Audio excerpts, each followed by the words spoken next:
Muy buenas tardes a todos. Gracias por acompañarnos a esta segunda ronda de la mesa de Cuerpo y Emociones, que el día de hoy, ay Dios, que el día de hoy estaremos moderando. ¿Sí se escucha? Perdón. Sí. La maestra Imela y yo. Ayer fue nuestra primera sesión con la mesa y fue muy interesante. Estuvimos recopilando cosas sobre el reconocimiento del cuerpo, sobre la vejez y el cuerpo, los tabús, la menstruación, y creo que fue muy interesante. Hubo un diálogo muy importante para todas las participantes. Y bueno, tenemos alguna otra dinámica con el Padlet que ya les compartí a nuestras ponentes del día de hoy. Voy a darle lectura a la primera semblanza. Vamos a comenzar con Fátima Ivana Musillo García. Su ponencia se llama Amor y Sexualidad, debates del feminismo en las revistas Quena y Vanidades 1975-1985. Voy a hacer una semblanza, a leerles una semblanza de ella para comenzar. Fátima es licenciada en Historia por la UAM Iztapalapa, maestra en Estudios de Género por el Colegio de México. Actualmente es doctorante en Historia Moderna y Contemporánea por el Instituto de Investigaciones Doctor José María Luis Mora. Se especializa en publicaciones periódicas mexicanas del siglo XX, en cruce con temáticas con los feminismos y la sexualidad.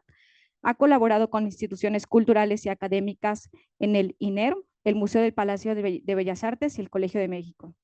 Sus publicaciones se encuentran en la obra Estudios sobre Imagen en Publicaciones Mexicanas del periódico 1920-1970 del Instituto de Investigaciones Estéticas de la UNAM. Le damos la más cordial bienvenida y muchas gracias por acompañarnos el día de hoy. ¿No, verdad? Sí, ya, ahora sí ya me escuchan mejor. Bueno, pues muchas gracias. Y como menciona en el título de la ponencia, voy a hablar un poco sobre estas discusiones que se dieron sobre el amor y la sexualidad en las revistas Quena y Vanidades. También me parece pertinente mencionar que este trabajo se desprende de mi tesis de maestría, entonces por eso está como tan acotado a este estudio de caso de estas dos publicaciones y a este periodo en particular. Voy a empezar hablando un poco del contexto. Y voy a partir diciendo que en México a partir de los años 70 se empezaron a dar algunas transformaciones que entre otras cosas se explican por movimientos migratorios del campo hacia la ciudad que llevaron pues, a la convivencia de valores opuestos y que dieron un paso a una sociedad aparentemente más moderna. Y entonces este tipo de transformaciones junto con la liberación femenina dieron pie a que se reavivaran los movimientos feministas y entonces empezaron a surgir algunas organizaciones, órganos informativos, foros de discusión, grupos de autoconciencia y pues que buscaban reivindicar los derechos de las mujeres. En el caso del feminismo mexicano, este se conformó en su mayoría por mujeres de clase media. Perdón, mi presentación está por ahí. No sé si... Bueno, si no, mientras yo sigo platicándoles un poco. Entonces, en su mayoría este movimiento estuvo integrado por mujeres de clase media.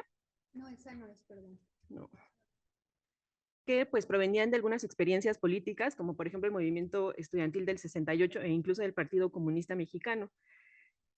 También un factor importante fue que a partir de los 60 empezaron a circular algunos textos y estudios sobre sexualidad, por ejemplo el de Alfred Kinsey o el de Masters y Johnson, y en el caso del feminismo pues fue muy importante la cuestión de las obras como de El segundo sexo de Simone de Beauvoir y La mística de la feminidad de Betty Friedan.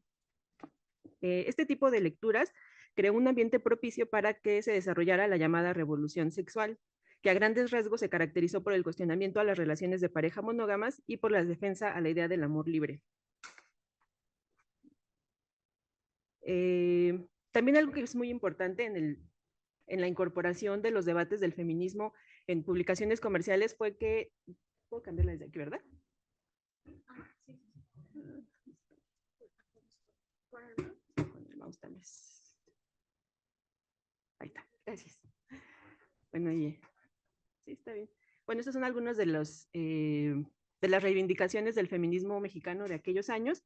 Y les comentaba que algo muy importante fue que en México fue sede de la Conferencia por el Año Internacional de la Mujer en 1975. Esto pues dio pie a que se incorporaran muchos... Ay,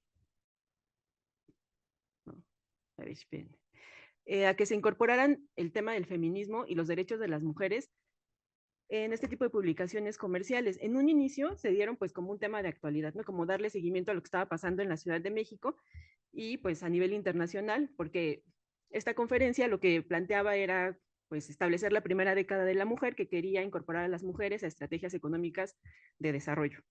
Pero bueno, a partir de ahí empezaron a circular este tipo de temáticas, pero además hay otro factor importante, que es la participación de activistas feministas en este tipo de publicaciones.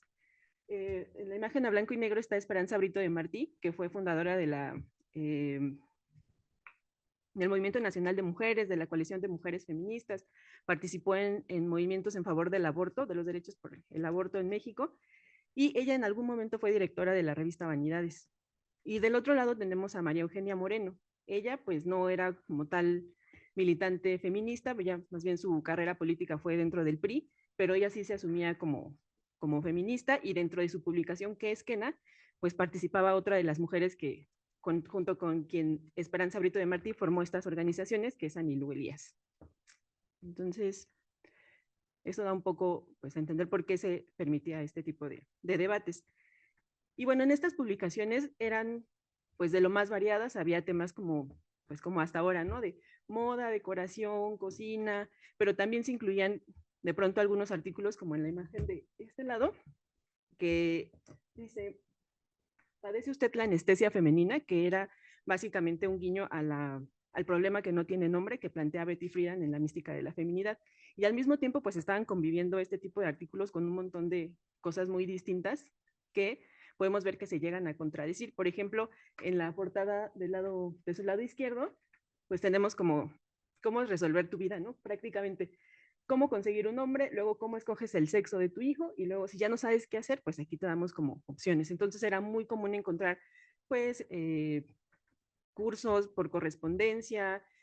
Muchas veces alentaban a las mujeres a que participaran y emprendieran negocios, por ejemplo, con actividades extensivas a las que ya hacían en casa, como poner negocios de cocina, llevar los niños a la escuela como tipo transporte escolar y ese tipo de cosas que de alguna manera le daban opciones a las mujeres para que pues tuvieran un ingreso económico y pues que además fueran un poco más independientes. Ahí con esto ya. Y por ejemplo también dentro de estas mismas publicaciones, en el caso de Vanidades, se llegaron a publicar algunos libros como este que se llama La Mujer Ideal, en donde pues me parece como muy significativa esta imagen, porque bueno, es una mujer muy arreglada, enjollada, cocinando, y está leyendo en inglés un libro de arte precolombino, y dice que pues la mujer ideal sabe hacer de todo, ¿no? Sabe de política, sabe de economía, y obviamente pues el que esté cocinando pues está como esta idea de que también podía satisfacer las necesidades de su familia.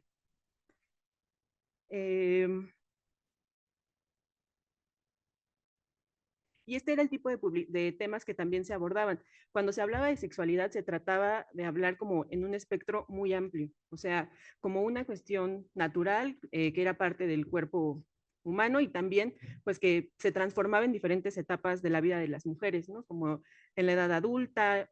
Se entendía también en estas publicaciones que la mayoría de sus lectoras eran mujeres jóvenes, como entre los 20 y los 30 años, incluso pues con educación media y nada más.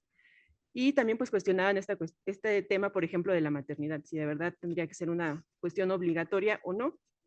Y se daba pie a que pues también las mujeres cuestionaran y tomaran este tipo de decisiones sobre su cuerpo. Aunque no abiertamente se hablaba o se promovía, no sé, por ejemplo, el aborto, sí se llegaba a mencionar en algunos artículos, y también el uso de métodos anticonceptivos. Entonces, el tema de la sexualidad y del amor fue ampliamente abordado en estas publicaciones, pero siempre se partió desde la perspectiva de una pareja heterosexual. Pero abordaban diferentes temas, por ejemplo, el coito, la planificación familiar, estrategias para tener un acto sexual placentero, para aumentar el deseo sexual, o incluso se dedicaron secciones exclusivas para estas temáticas como sexo, sexología, horóscopo sexual. Pero también se incluyó en otras secciones como amor, psicología y cocina.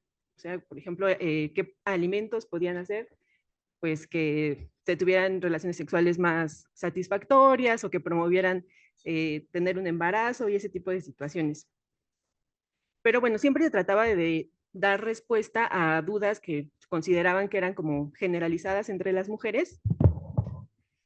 Y también se observa que estaban las lectoras bombardeadas constantemente de este tipo de temáticas, y se les confería la responsabilidad de que su vida sexual fuera siempre placentera, aunque también había pues artículos que no siempre eran muy positivos a este tipo de apertura sexual de las lectoras y consideraban que las podían poner en situaciones complicadas al momento de elegir una pareja estable, ¿no? Por ejemplo, este artículo decía que las mujeres demasiado agresivas en el campo sexual podrían llegar a quedarse solas porque podía intimidar a sus parejas varones y entonces era más difícil que se pudieran casar. Entonces, también un elemento importante en la cuestión pues de la sexualidad fue cómo se enlazó con la psicología y con el psicoanálisis. Y también esta es otra de las cosas que me parece interesante de destacar de estas publicaciones, y es que tenían artículos con pues pensadoras muy importantes de la época, por ejemplo, con Lucy Irigaray, con Margaret Mead, tenían este tipo de publicaciones. Y bueno, a lo largo de la entrevista que le hicieron en Vanidades a Lucy Irigaray, ella decía que los planteamientos freudianos sobre la sexualidad femenina se debían en buena medida porque las mujeres estaban subordinadas a los deseos masculinos que las habían hecho pues dependientes de ellos económica y emocionalmente. Cuando le preguntaron, por ejemplo, sobre las teorías de Masters y Johnsons, respondió que este tipo de información generaba tensiones entre las mujeres que se sentían incapaces de disfrutar sexualmente como sus teorías lo suponían. Al respecto, dijo que este tipo de información culpabilizaba a las mujeres, cuando en realidad los hombres también eran responsables sobre su incapacidad para satisfacer a sus compañeras. En el caso del artículo de Margaret Mead, ella decía que uno de los grandes problemas era que la información que las mujeres tenían sobre sus cuerpos era la que les daban los hombres, desde la perspectiva médica, por ejemplo, ¿no?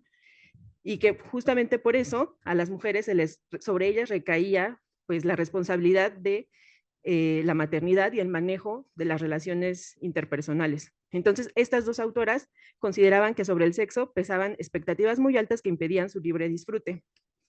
Entonces, aunque se hablaba, les digo, se daban pie a este tipo de discusiones, también estaba como la otra cara, ¿no? De cuestionar qué tan bueno era que las mujeres se liberaran o experimentaran con respecto a su sexualidad. Y sobre todo, uno de los principales argumentos era que el cambio en el orden social más bien el cambio en el orden social que podría tener como consecuencia esto, o sea, que las mujeres llegaran a liberarse a tal grado que empezaran a actuar como varones y entonces sobre ellas dejara de recaer la cuestión del orden familiar, por ejemplo. Y pues aquí está, por ejemplo, este tipo de artículos. La mujer con la que no se casan los hombres, no sé si se alcanza a ver, pero la mujer con la que no se casan los hombres es la que es autosuficiente, la calculadora, la que es como muy trabajadora. Son características que se empiezan a considerar como negativas. O bueno, que ya se consideraban negativas, pero que la revista hace hincapié en eso. También fue importante el tipo de la participación de las lectoras en este tipo de buzones editoriales. Por ejemplo, había una sección en la revista Quena que se llamaba Quiero Saber, y fue un espacio en donde algunas lectoras tenían ciertos diálogos con las revistas. Entonces aquí puse el ejemplo de una mujer que decía que después de tanto leer y oír sobre el tema, se manifestó en apoyo a la liberación y la igualdad, siempre y cuando se proyectara hacia la realización de actividades generosas. En su opinión, estos elementos deberían mejorar aquellos aspectos negativos de la personalidad, como la falta de organización, la desidia o el servilismo. La respuesta de la revista resume en buena medida su visión sobre el tema, que si bien se mostraba a favor de la superación de las mujeres, lo hacía con una postura un tanto conservadora. En un tono similar al de la lectora, la editorial respondió que el feminismo era importante porque era una vía para alcanzar la superación femenina, la cual residía en el perfeccionamiento de las labores que realizaban tradicionalmente. De acuerdo con la autora, la superación se alcanzaría cuando se optimizara la relación del trabajo doméstico y la satisfacción de las necesidades de pareja y los hijos. Una vez conseguido esto, se podría dedicar un poco de tiempo al desarrollo personal. También, pues este fue otro de los temas muy presentes, la cuestión de la lucha por la igualdad. Se hacía mucho hincapié en que hablar de que las mujeres se liberaran o que adquirieran otro tipo de habilidades o cierta independencia no tenía que ver con una lucha contra los hombres. Y eso era algo así muy constante y que además también en las revistas se preguntaba pues a personajes de la farándula qué opinaban sobre esto, y siempre se hacía hincapié en que si se hablaba del feminismo o de la lucha no tenía que ser como una forma de descalificación de los varones.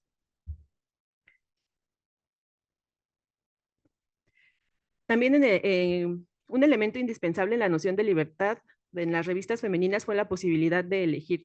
desde lo más trascendental como casarse, ser madre o tener una profesión, hasta decisiones más pequeñas como el menú familiar y el acomodo o decoración de la casa. Esta liberación fue planteada en las revistas en dos acepciones.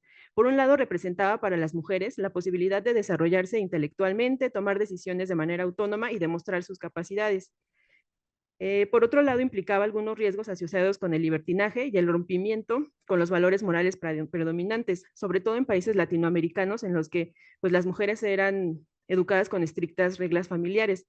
Y también pues este es el carácter, algo que lo define es el carácter transnacional de estas publicaciones. En el caso de Vanidades, por ejemplo, se producía en Estados Unidos, es de la familia Saralegui, y se vendía prácticamente en toda América Latina, y se había una sección como dedicada a cada país en el que se publicaba, y ahí fue, por ejemplo, donde Esperanza Brito de Martí tuvo la dirección. Entonces, prácticamente era como el mismo contenido que se vendía en todos los países en los que llegaba esta revista. Entonces, siempre se alentó a que las lectoras tomaran decisiones sobre su vida, pero consultando a su marido. Entonces, también había este tipo de artículos como de, donde se le preguntaba a gente de la farándula o personas como del común, si una mujer casada debía o no debía trabajar. O sea, y siempre se consideró que si las mujeres decidían trabajar y salían del espacio doméstico, mantuvieran firmes sus creencias y sus valores para no caer en los errores de muchas mujeres jóvenes y solteras que debido a su falta de personalidad imitaban posturas modernas y caían en los excesos. Básicamente lo que planteaba era pues que muchas mujeres jóvenes que entraban a trabajar convivían con hombres en su mayoría mayores y casados y que podían caer fácilmente en relaciones extradomésticas. Entonces, pues este libre ejercicio de la sexualidad se mostraba como otra dimensión de la mujer liberada que también podía expresar sus deseos sexuales. También fue interesante que en las revistas hablaban un poco de la literatura erótica y, por ejemplo, en Vanidades se publicaban las novelas rosas de Karin Tellado, que no eran como tal eróticas, pero que sí incluían de pronto este tipo de narraciones donde había pues romance y un poco de temas sexuales, donde las mujeres eran las protagonistas.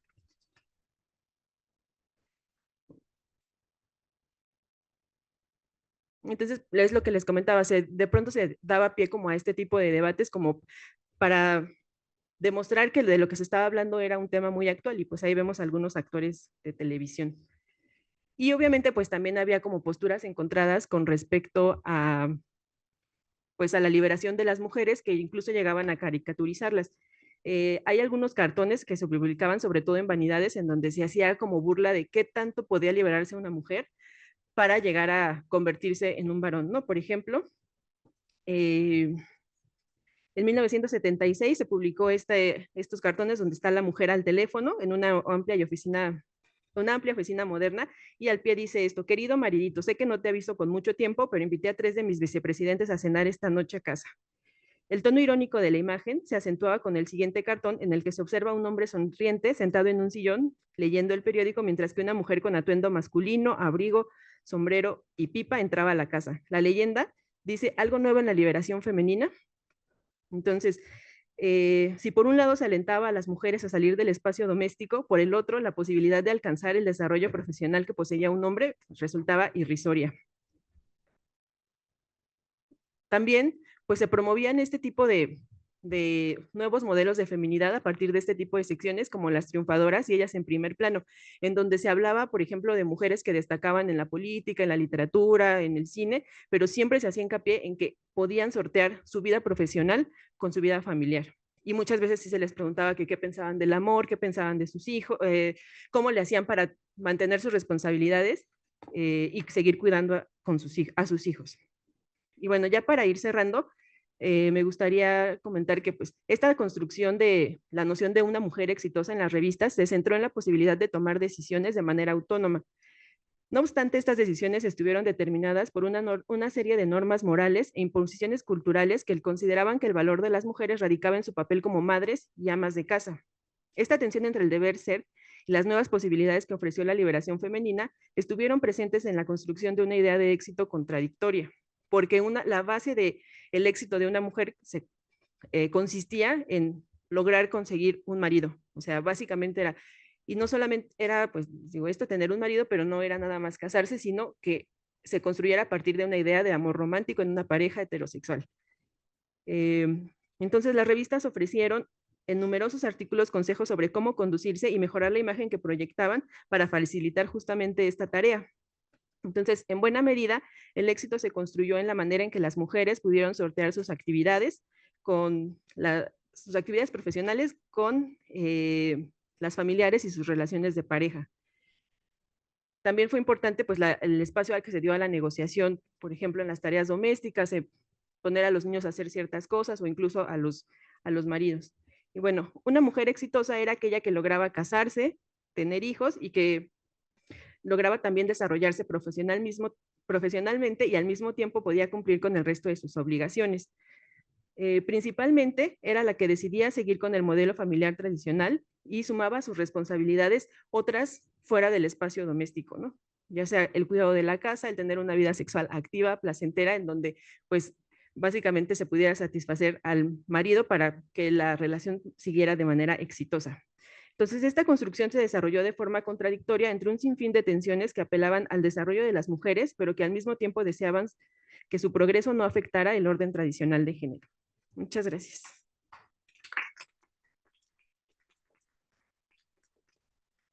Muchas gracias, maestra Fátima, por ajustarse al tiempo. Les pedimos que vayan preparando sus preguntas para el final de la ronda hacia nuestras ponentes. Vamos a pasar a la siguiente ponencia que presenta la maestra Emma Oropesa. Voy a hacer una breve semblanza sobre ella. Emma Oropesa es licenciada en Psicología y maestra en Gestión y Desarrollo Social por la Universidad de Guadalajara. Está especializada en epistemologías del sur por Claxo, en métodos y técnicas de investigación y en políticas públicas y justicia de género por Flaxo.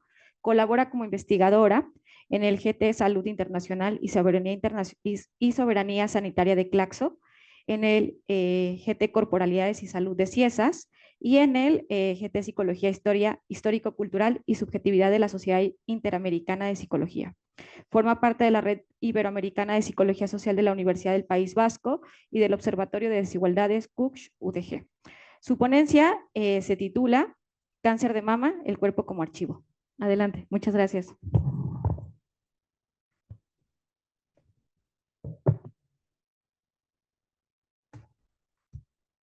Gracias.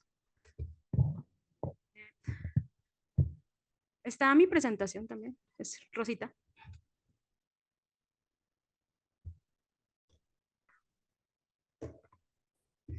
Bueno, en lo que aparece, curiosamente, el movimiento social del cáncer de mama está muy relacionado con las revistas, porque justo en 1990 Charlotte Halley, si no estoy equivocándome en el nombre, le diagnostican cáncer de mama y comienza a utilizar un moñito, color salmón, y luego Lauder, la marca cosmética, la revista Vogue y Self Magazine, se apropian un poco de la idea, lo convierten en un moño rosa y pues bueno, hasta el día de hoy lo identificamos con ese moño rosa, ¿no? Bueno, mi proyecto también se desprende de mi tesis de maestría ligeramente, porque esta parte que voy a presentar en realidad ya no la alcancé a meter, ya no me dio permiso mi directora, ya era como demasiado, pero bueno, tiene que ver justo con el uso del cuerpo como archivo de alguna manera, que es un poquito imponente u osado quizá pensarlo de esa manera frente a tantas historiadoras, y les voy a pedir por unos segundos que revisen sus manos, que piensen qué hay en sus manos, que no sé si tienen cicatrices, recordar las caricias, a lo mejor con alguna persona en particular, raspones, los accesorios que usan. Bueno, dejamos un poquito como post-it ahí que encontraron. Pues bueno, como introducción, pues ¿qué es el cáncer de mama? Seguramente ya todas y todos lo conocemos muy bien. Es cualquier cáncer que se localiza en la mama.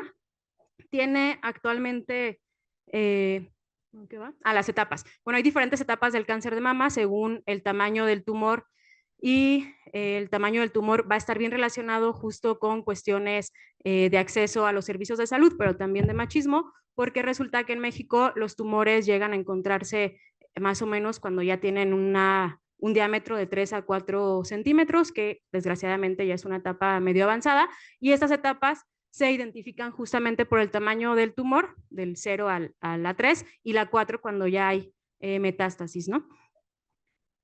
Después, bueno, la incidencia también es súper alta a nivel mundial. el cáncer de mama hasta 2022 se registró que había 2.3 millones de nuevos casos, con una mortalidad de 29.2%.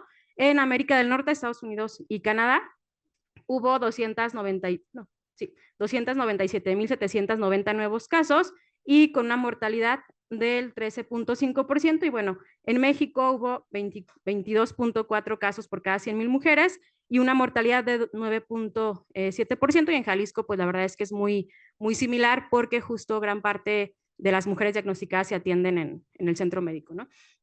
Pues bueno, avanzando un poquito, creo que se fue la presentación.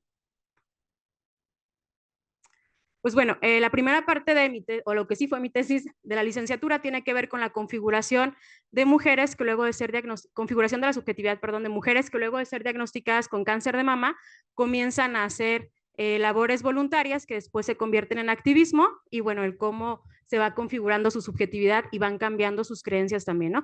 Hay mucha investigación en cuanto a representaciones sociales del cáncer de mama, siempre con resultados muy cercanos a la pérdida de la feminidad, como el cáncer de mama está asociado a la pérdida de la feminidad y a la muerte, y en el caso de las mujeres con las que yo trabajé, justo era la representación que tenían, pero conforme fue pasando o transcurriendo su proceso de salud de enfermedad, se fue modificando, ¿no? Hay un contacto o hay un diagnóstico que luego, pues bueno, se va a ver enfrentado a diferentes situaciones particulares que va a hacer que descubran pues que no necesariamente el cáncer es igual a muerte y que además por su propia experiencia diagnóstica pues se ven en el deseo de hacer algo, ¿no? Que haga que otras mujeres se atiendan y que se atiendan a tiempo y además quienes buscan atenderse a tiempo que sí sean recibidas por los servicios de salud y bueno, poco a poco se va configurando su subjetividad hasta convertirse en activistas sociales y en el caso de algunas de ellas llegar a tener incidencia en la Mesa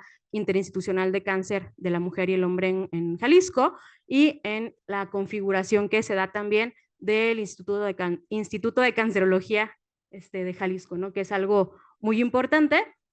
Y bueno, algunas de los diálogos o fragmentos que puedo recuperar de ellas son, por ejemplo, me vine aquí al instituto, aquí me hicieron 3 biopsias y 3 salieron negativas, que no había nada positivo, pero la bolita seguía creciendo porque empezaba a molestarme. El movimiento de mi brazo me molestaba mucho. Antes de yo detectarme la bolita, se me inflamaba mi brazo y estuve en tratamiento porque decían que era un parásito o un algo que traía porque se me inflamó más de 6 meses y estuve en tratamiento también de eso, pero eran síntomas posteriores, bueno, eran síntomas de cáncer de mama que posteriormente lo sabe cuando se convierte en activista, ¿no?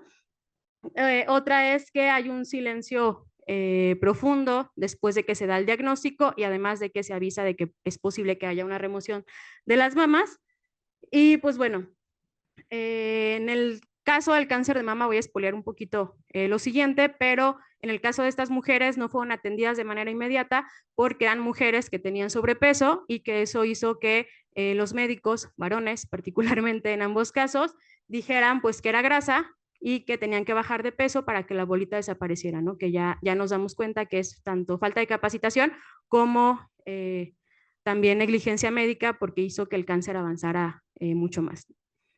Pues bueno, aparece entonces en mujeres jóvenes algo un poquito distinto a lo que ellas empiezan a expresar, que es la parte que apenas he comenzado a trabajar en CIESAS y ya no pude integrarla en la tesis porque ya era demasiado, pero bueno, hay una evolución de la configuración de la subjetividad de estas mujeres, particularmente en torno a la experiencia de la corporalidad y también a las prácticas corporales que van a tener y cómo van cambiando también sus esquemas respecto a la pérdida de la feminidad particularmente, ¿no?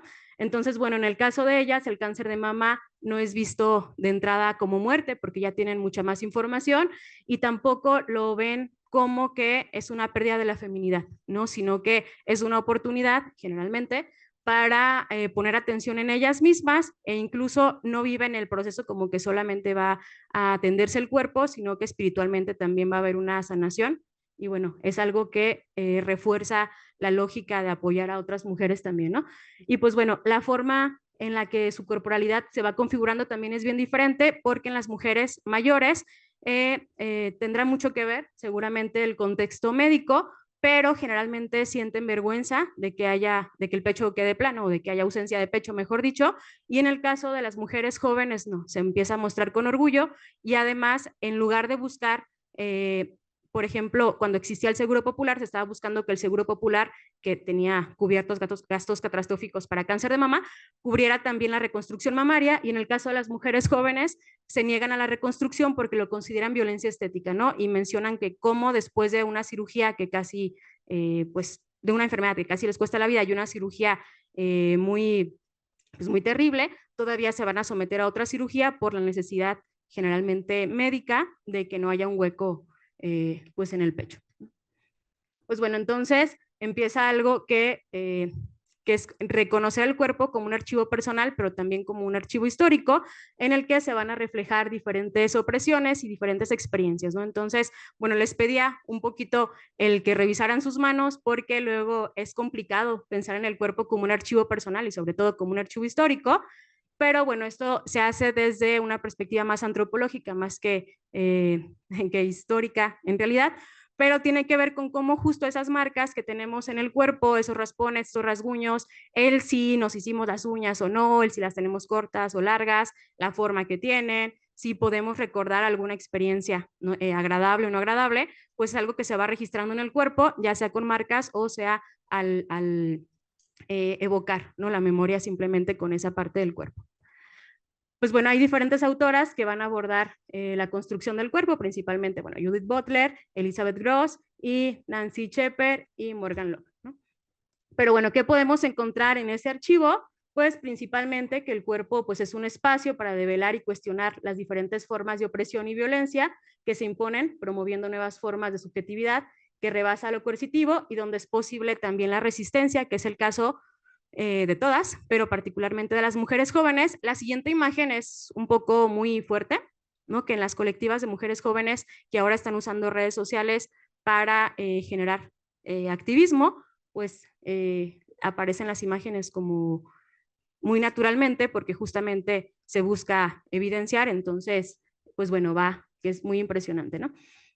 Bueno, la mayoría de los casos de diagnósticos de cáncer de mama en México llegan en una etapa 4, que es una etapa metastásica, y es muy común que una mujer llegue con la mama necrosada o ulcerada a buscar atención médica y de repente nos preguntamos, ¿no? El por qué no se atendió antes, pues que no sentía o no le dolía o no se veía cómo estaba, y justo es cuando empezamos a pensar también en el cuerpo como un archivo, ¿no? ¿Qué pasó para que esa mujer no buscara atención médica antes?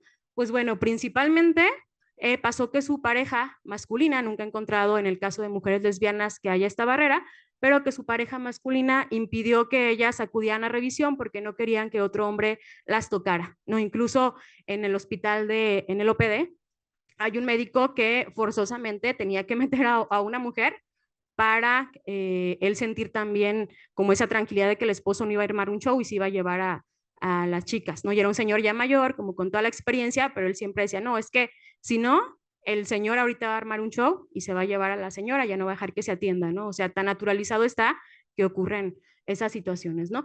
También hay falta de acceso a servicios médicos de alta especialidad. Muchas de las mujeres que vienen a atenderse pues en el Centro Médico de Occidente, en el OPD o en IJC, son mujeres que en sus regiones no hay hospitales de alta especialidad y a veces la verdad es que puede sonar muy loco, pero por no tener dinero para pagar el camión no pueden revisarse, no pueden dar continuidad, ¿no? También hay una cuestión de racismo. La primera paciente que me tocó duró 3 años buscando, solicitando la consulta, pero como decían que no hablaba español, porque hablaba muy bien español, yo podía platicar con ella tranquilamente, pero como no le entendían bien el español porque era una mujer indígena, decidieron nunca atenderla, ¿no? Hasta que su esposo, que era velador en una primaria, pues le platicó a la trabajadora social y la trabajadora social llevó a la señora a consulta y por fin la atienden, ¿no? Ya en una etapa muy avanzada, cuando ella tenía ya varios años insistiendo en que algo no estaba bien y que necesitaba la atención oncológica además, ¿no? Que otra de las barreras es esa, que muchas veces creemos que es una enfermedad que se debe tratar con un ginecólogo y no directamente con un oncogine o con un oncólogo, ¿no? Bueno, también va a aparecer la falta de capacitación de personal médico, también se ve reflejada en el cuerpo de las mujeres, porque también ellos y ellas, si no son oncólogos, tienden a cometer diferentes actos de negligencia, como justamente, ¿no?, el creer que porque es una mujer gorda o porque es una chava que es virgen, pues no va a ser cáncer de mama. Bueno, la gordofobia y la virginidad van a aparecer, justo ya lo mencionaba.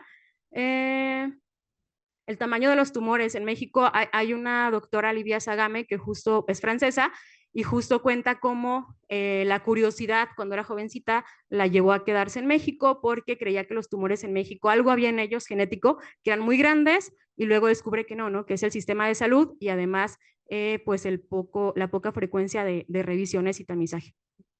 Y bueno, actualmente desde 2020, hay que también decirlo, pues hay una ausencia de medicamentos oncológicos, el costo es muy alto y aunque tengas el dinero para pagarlo, que probablemente no cualquiera lo tiene, aún así hay dificultad para acceder al medicamento y pues bueno, también es parte de una necropolítica que se ve reflejada en los cuerpos de las mujeres diagnosticadas con cáncer de mama, ¿no? Bueno, va bajando la intensidad de las imágenes. En cuanto a la remoción de la mama, también hay diferentes situaciones de violencia que se archivan en los cuerpos. La primera es que cuando una mujer entra a cirugía, hay dos tipos de cirugía, ¿no? Una que es antes del diagnóstico, donde el diagnóstico se va a hacer durante la cirugía, que es un transoperatorio, y otra donde ya hubo quimioterapia para reducir el tamaño del tumor y entonces se hace la cirugía. En el caso de las mujeres que tienen cirugía por transoperatorio, se les hace firmar previamente que están de acuerdo en que si el tumor resulta ser canceroso, se les va a remover la mama, pero aunque ellas ya dieron una autorización, resulta que en todos los casos que pude registrar, aunque estaba la autorización previamente firmada por ellas, se le volvió a pedir autorización a las parejas masculinas para ver si estaban de acuerdo en que se removiera la mama o no, aun cuando la mujer lo estaba, ¿no? También las cicatrices quirúrgicas van a ser parte de este archivo. La cirugía puede ser, de la remoción de la mama, puede ser en realidad cerrada de una forma muy noble, sin embargo, tiende a haber cierres como este que vemos aquí, y bueno, esta es una de las denuncias que se hace, ¿no? Que los médicos te dejen así después de una mastectomía radical, también es violencia, y bueno, que ningún médico tiene que decidir por ti qué tipo de cierre va a ser, ¿no? Las cicatrices bruscas y poco sensibles pues son parte también de ese registro de violencias e incluso económico y político, porque resulta que muchos de estos médicos en la parte privada son cirujanos plásticos, entonces claramente tenían capacitación para hacer un cierre estético, pero pues es el negocio redondo. Y bueno, la cirugía de reconstrucción de mamas es sumamente cara y además no cualquier mujer es candidata y eso no se les dice tampoco. Y pues bueno, hay muchos prejuicios o alimentan prejuicios los mismos médicos, sobre todo cuando son varones, pero también me tocó con mujeres médicas que alimentan esos prejuicios sobre que debe haber una reconstrucción porque si no, pues no se van a ver femeninas y no van a hacer una vida normal como podrían hacerlo, ¿no? Incluso aquí en Guadalajara hay un proyecto que trata de eso, ¿no? De hacer desfiles de modas y de hacer una reconstrucción o intentar hacer reconstrucciones de algunas mujeres y ha sido también muy denunciado por colectivas de mujeres activistas que fueron pacientes. Y bueno, la reconstrucción mamaria les decía que es un negocio redondo también.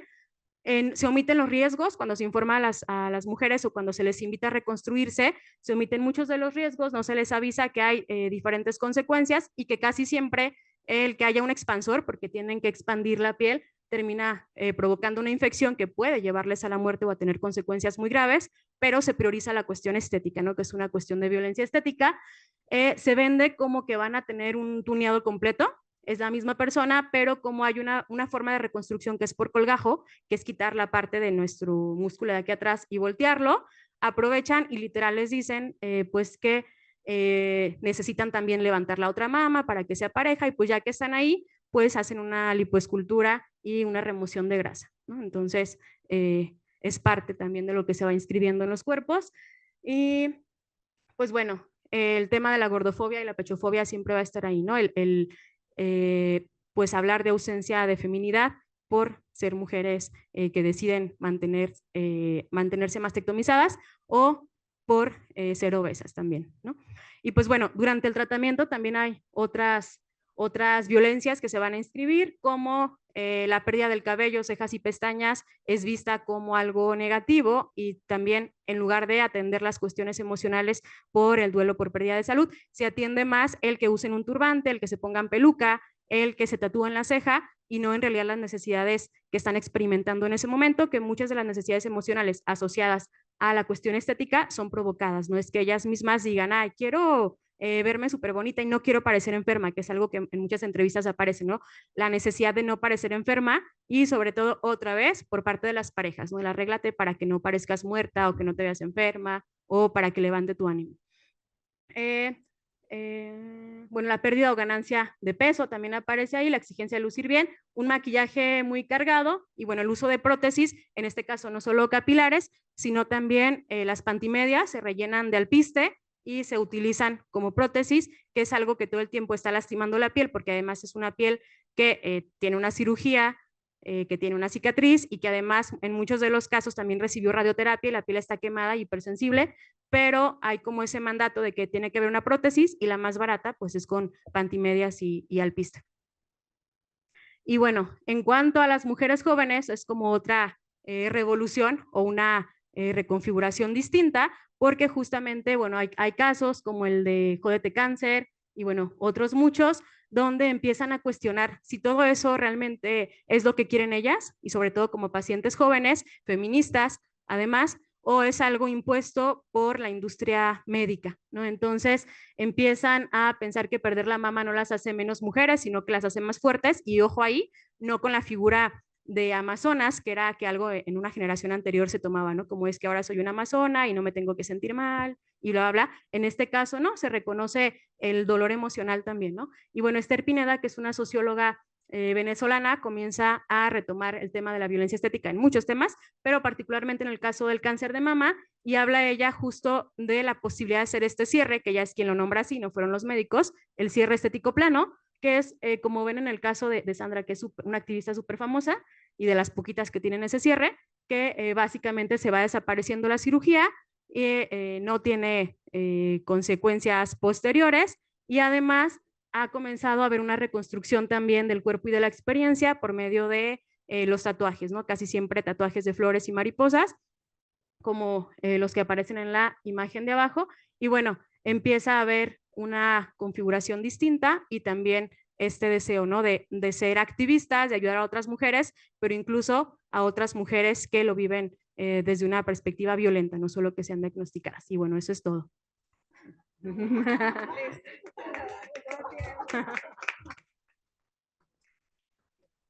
Gracias. Gracias. Muchas gracias, Emma. Ahora vamos a escuchar a Patricia Esmeralda Gutiérrez, Gutiérrez Aceves. Ella es profesora de tiempo completo en la Facultad de Arquitectura de la UNACH. Es doctora en Ciencias Sociales por la UID. Realizó estudios sobre salud mental en Vancouver Coastal Health and the Justice Institute of BC. En Canadá también es maestra en psicopedagogía y psicóloga de formación inicial. Realiza estudios sobre el capitalismo académico y género.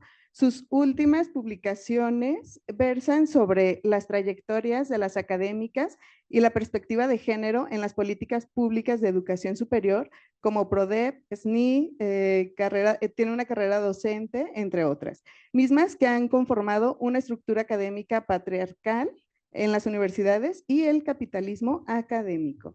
Le damos la más cordial bienvenida con su ponencia que se titula, permítanme, ¿de qué se enferman las académicas? Análisis de la relación entre el cuerpo, las emociones y el trabajo académico en la universidad, que aquí seguramente todas nos vamos a sentir identificadas. Gracias y bienvenida, Pati. Gracias. Estoy muy contenta de estar aquí en la tarde en el Colegio de Jalisco. Espero que no se identifiquen con lo que voy a presentar hoy. Es un trabajo de investigación que ya tiene mucho tiempo y que en algún momento como que había abandonado un poco. No sé si me ayudan con la presentación, por favor. Ahí va.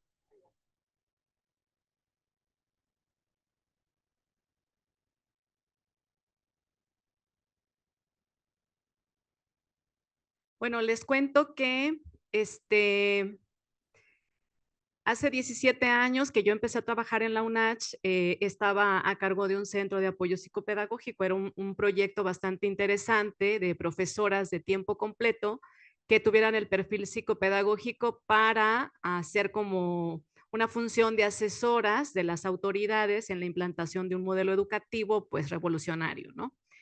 Y una de mis funciones era atender a los estudiantes principalmente, pero resulta que recibía bastantes profesores y profesoras. La mayoría de ellos me contaban un poco las vicisitudes que tenían que atravesar con sus pares en términos pues de las famosas grillas, ¿no? De cómo se sentían traicionados, cómo se daban como rupturas amistosas por causa del trabajo, ¿no? Del trabajo académico. Y entre esta curiosidad mía sobre qué era lo que sucedía en el ambiente institucional, encontré que había una especie de hiato muy importante de las universidades públicas en México, que empecé a encontrar términos como corporatización de la universidad, mercantilización de la educación superior, y descubro al capitalismo académico. Este tema me atrapa, pero profundamente, porque comienzo a ver que la universidad no siempre fue así como la hemos estado viviendo en los últimos 30, 20, 10 años. La universidad antes de fines de los 80 tenía una estructura planteada a través de propósitos específicos del trabajo intelectual. Ser profesora universitaria, pues era tener un trabajo digno y que además era reconocido, prestigioso. Pero viene la famosa modernización educativa en México y la universidad hace una transformación bastante profunda de su estructura y se convierte en un modelo más empresarial que académico.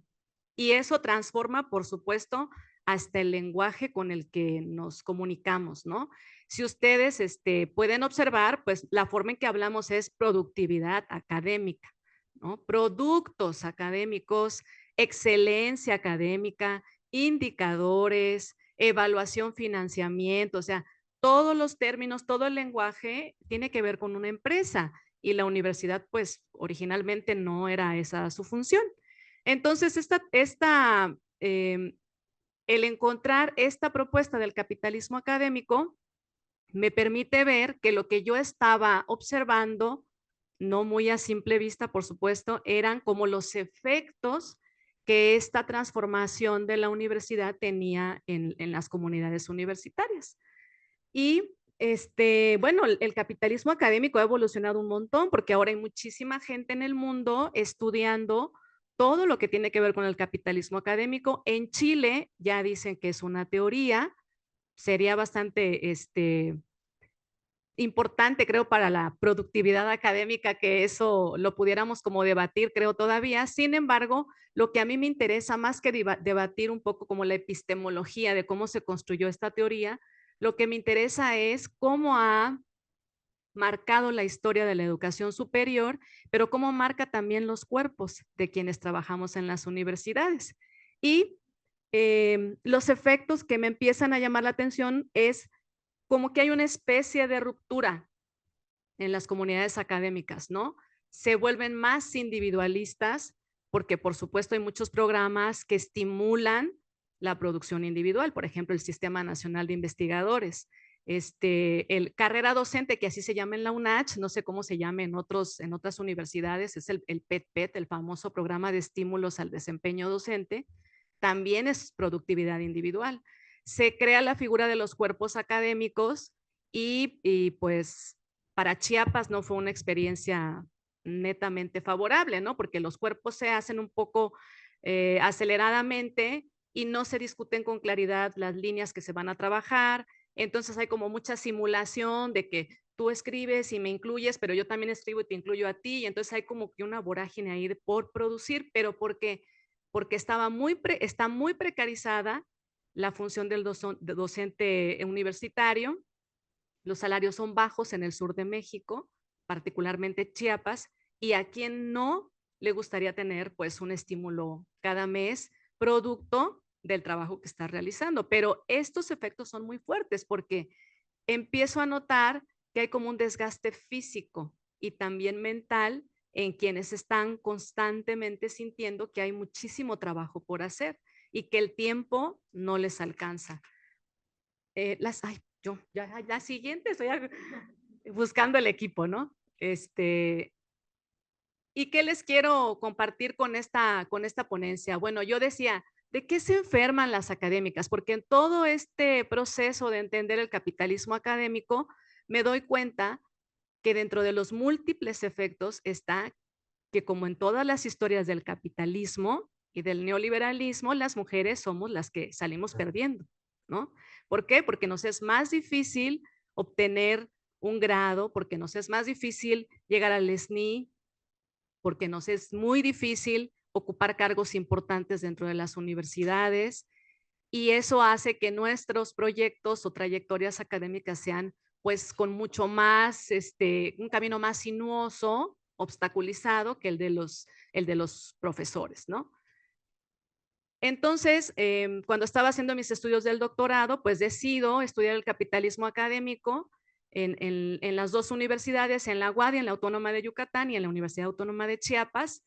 Y ahí, pues la verdad, estaba como muy novata, creo yo, y me preguntaron los miembros del comité que si había considerado utilizar la perspectiva de género, y le dije, claro que no, o sea, el capitalismo académico no tiene género, hombres y mujeres sufren en la universidad, y estaba como muy convencida, pero cuando me confrontó la realidad, cuando empecé a hacer las entrevistas con mis colegas, con las profesoras, con los profesores, sentí que había un parteaguas, ¿no? Y que dije, uy, soy una ingenua, o sea, necesito ponerme a estudiar porque creo que este trabajo está develándome a mí y a muchas personas seguramente lo que pasa dentro de las universidades, ¿no? Todas estas asimetrías que hay, pero sobre todo para las académicas. Entonces, lo que les voy a presentar hoy es una parte de los resultados de mi tesis doctoral. Voy a resaltar los aspectos que me interesan, que son de qué se enferman las académicas.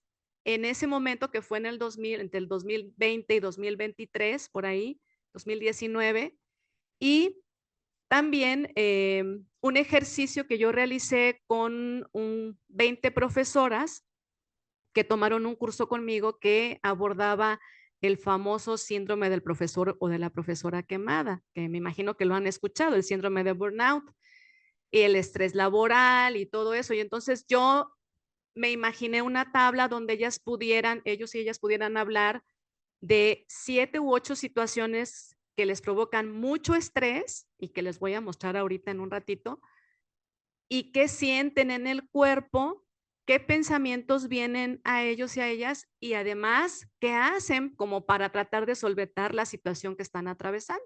Entonces, al juntar estos dos ejercicios, si yo había pensado en el año anterior, estaba como muy emocionada trabajando con un grupo de arquitectas, el género y el urbanismo, y de pronto entro al taller con las mujeres y con los profesores y me doy cuenta que pues que es algo que tenemos que hacer visible y que tenemos que trabajar, ¿no?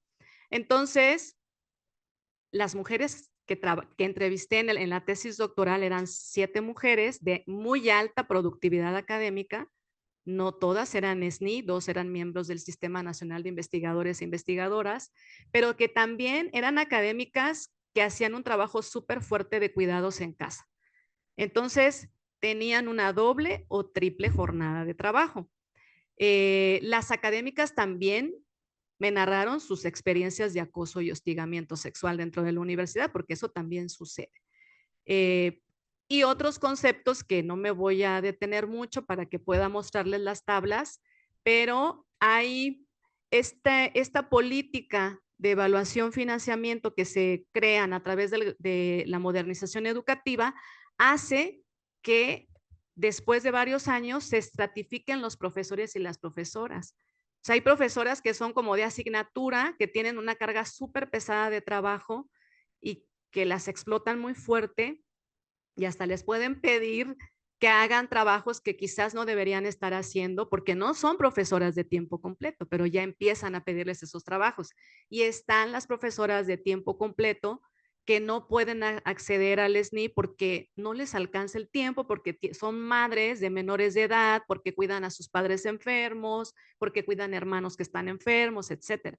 Y están los que llegan al SNI y que para muchos entre los pasillos, porque así lo narran ellas, pues son como los protegidos y las protegidas, nadie las puede tocar, pueden ser docentes que se ausenten de sus clases y no hay problema porque están atendiendo las cuestiones del SNI, de la investigación, y eso hace que haya como rencillas, ¿no? Como cierta fricción y que las mujeres digan, ¿por qué ellos sí pueden y nosotros no? Y entonces, pues yo quiero 3 tesistas, ¿cuántos quieres tú? Y entonces empieza el jaloneo por los recursos que son muy pocos y que todos queremos, ¿no? Que todos queremos formar parte de eso para tener puntos, para tener un poco más de dinero, etcétera. Y está, por supuesto, la afectación física. Aquí hay unas viñetas de las entrevistas a profundidad que hice con estas 7 mujeres en el 2021. Yo les quiero decir que algunas de las mujeres, cuando me platicaban sus experiencias, empezaban a hablar de una íntima relación entre sus cuerpos, sus emociones, tenían miedo, por ejemplo, de perder el trabajo durante la pandemia, pero también se sentían agobiadas por la cantidad de cosas que hacían en el día. Decían, Patti, se borraron las barreras entre mi trabajo en la oficina y mi trabajo en la casa. Y entonces yo estaba en mi casa dando una clase, pero viendo que mi hijo ya se había caído de la escalera porque está aprendiendo a caminar. Entonces, no podía estar en todos lados, sentí que me iba a enloquecer. Y hay un artículo muy bueno que dice, ¿por qué los hombres, los académicos, se engordan más como su productividad académica o sus currículums, ¿no? ¿Por qué creen? O sea, los profesores en las entrevistas me decían, mira, Pati, yo me dedico al 100% a la academia. Yo tengo quien me lave, quien me planche, quien me haga mi comida, quien me haga mi lunch. Entonces estoy bien y voy a aprovechar este momento. Y son cosas, pues, que parecen normales, pero que no deberían ser normales, ¿no? Y entonces el cuerpo de muchas mujeres empieza, pues, a cobrar todo este desgaste emocional y físico que demanda el trabajo académico, ¿no? ¿Qué me decían este primer grupo de mujeres? Que, por ejemplo, que se ponían súper tristes cuando enfermaban, ¿no? Porque les paraliza la posibilidad de producir, ¿no? Y que sentían tristeza, que sentían mucho agotamiento emocional, académicas que tenían problemas de riñón, de hipertensión, en fin, ya diagnosticadas, ¿no? Ya medicadas. Algunas de ellas me decían, por favor, dime si está bien que tome antidepresivos, ¿no? Yo no puedo opinar sobre eso, pero cuéntame, ¿no? ¿Cómo te sientes? A lo mejor podemos simplemente platicar sobre cómo te estás sintiendo. Y la verdad es que algunas veces yo también sentí como que me quebré cuando estaba con ellas, porque no podía evitar sentir que como una especie de indignación, digamos, de que se vuelva tan normal convivir en la universidad así y que estas pláticas solo se den como entre pasillos, ¿no? Cuando platicas con tu compañera de trabajo y sabes que es que ayer me dio una contractura y ya no pude voltear y entonces como que eso es normal, no, eso no es normal. No deberíamos estar viviendo esas cosas.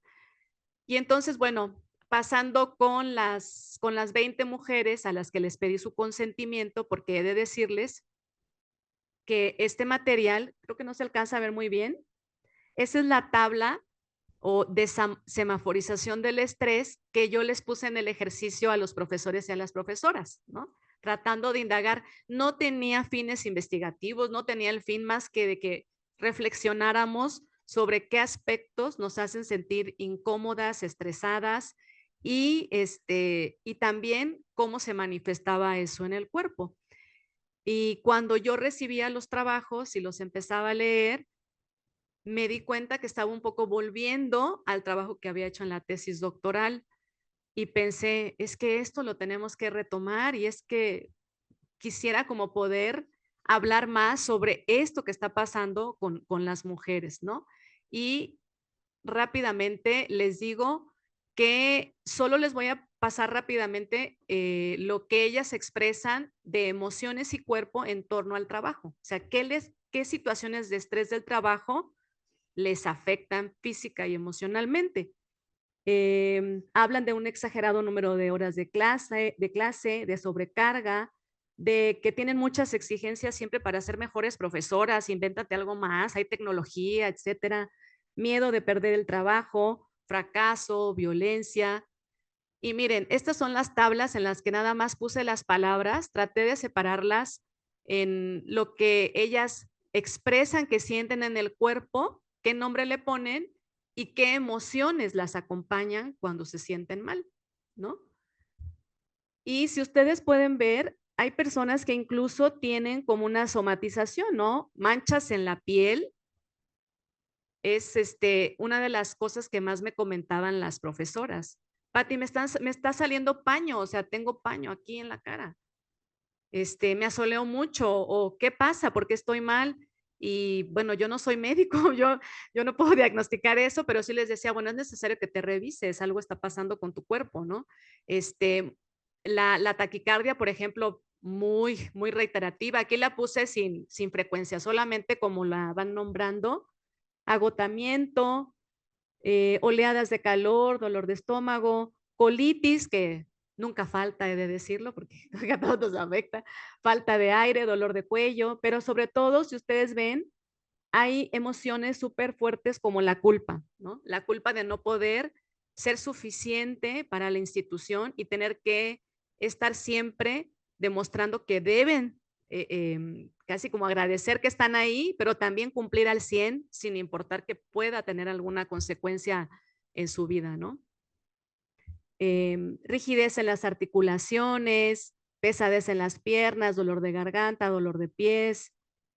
Algunas ponen en la tabla, la mayoría, tengo ganas de llorar, ¿no? Me dan muchas ganas de llorar y no tengo una razón específica, simplemente quiero llorar o necesito dejar de estar acelerada. Dice, siento mi cuerpo acelerado, voy haciendo todo y a veces si hago algo para relajarme, por ejemplo, tomarme un café con una amiga y ya se me pasó el tiempo que había asignado para esa reunión, me siento mal, me siento culpable. ¿Cómo es posible que me pase de la hora si yo tengo que llegar a escribir ese artículo y ya no leí lo que me dijeron?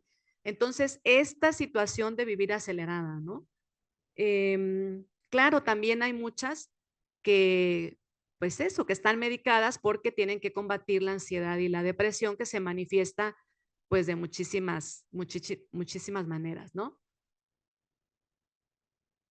Recordé, y como esto que les estoy presentando es una problematización que estoy ahora realizando, porque necesito, creo, plantear un proyecto que me gustaría que fuera como itinerante en muchas universidades del país, donde pudiéramos tener como grupos focales con las mujeres que trabajan en la universidad y poder ver qué podemos hacer, cómo podemos construir una academia diferente, ¿no? No puedo decir está mal que escribas un artículo, o sea, claro que no, pero cómo podemos hacer más justa la repartición de estos recursos financieros para todos, para todas, independientemente de si quieres estar en un nivel súper alto de productividad o muy bajo. ¿Cómo podemos ser más justos en eso? ¿Cómo hay una academia que sea diferente, ¿no? Que no sea esta que nos han planteado desde el capitalismo académico. Y encontré este concepto que me gustó mucho, que habla de los registros sensibles como un elemento importantísimo en nuestras vidas, en cualquier ámbito, y que tiene que ver con cómo narramos nuestras experiencias y prácticas emocionales y sensoriales que tenemos o que vienen de nuestro propio cuerpo y que entrecruzan la narración a manera de reconstruirnos, ¿no? Me parece que una de las grandes aportaciones de las epistemologías feministas es justamente el reconocimiento de las emociones. Cuando investigamos y también con las personas que colaboran con nosotros en las investigaciones. Y creo que el cuerpo y las emociones, como bien está nombrada esta mesa, debe ser uno de los temas que nos lleve como a mejores puertos. Al menos propongo que empecemos les invito a que sea pronto en las universidades, ¿no? Que es donde se gesta todo este trabajo de generación del conocimiento. Gracias.